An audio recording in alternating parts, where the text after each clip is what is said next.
महानगरपालिकेची लोक गरीब लोकांच्या विरोधात कसं काम करतात याचा एक किस्सा आहे. फार महत्वाचा आहे.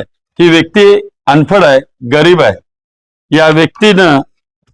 या व्यक्तीनं स्वतःच्या छोट्याशा जागेमध्ये एक खोका आहे, तुम्ही खाली फोटोमध्ये बघताय.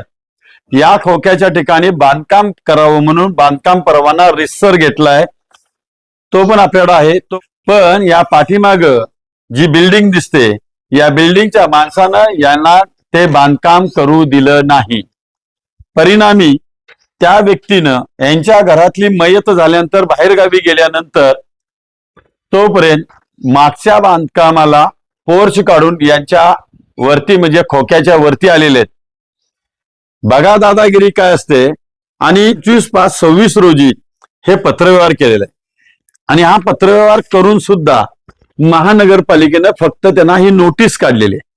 ही नोटीस महानगरपालिका काढली, पण या माणसाच्या ज्या खोक्याच्या वरती ते बांधकाम आले ते पाडलं नाही.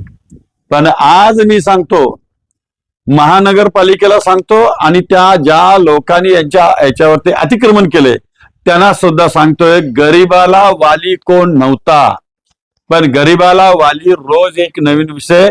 आणि सचिन भाऊ कदम वेलफेअर फाउंडेशन आहे. आम्ही हजाराच्या पटीत एकत्रित आलेलो आहोत. आता तुमचे अन्याय सहन करणार नाही. माझा ओपन चॅलेंज आहे. चॅलेंज म्हणजे चॅलेंज. तुमची बिल्डिंग पाडल्याशिवाय राहणार नाही. आणि महानगरपालिकेच्या अधिकाऱ्यांना सांगतो, तुम्ही त्यांना किती दिवस सहकार्य करताय मला पण बघायचं आहे. मी या गोष्टीत तुम्हाला चॅलेंज लावलेला आहे. या माणसाला जर तुम्ही न्याय नाही दिला तर न्याय कसा घ्यायचा आणि कोणत्या थरापर्यंत जायचं ते आता आम्हाला पण कळतंय.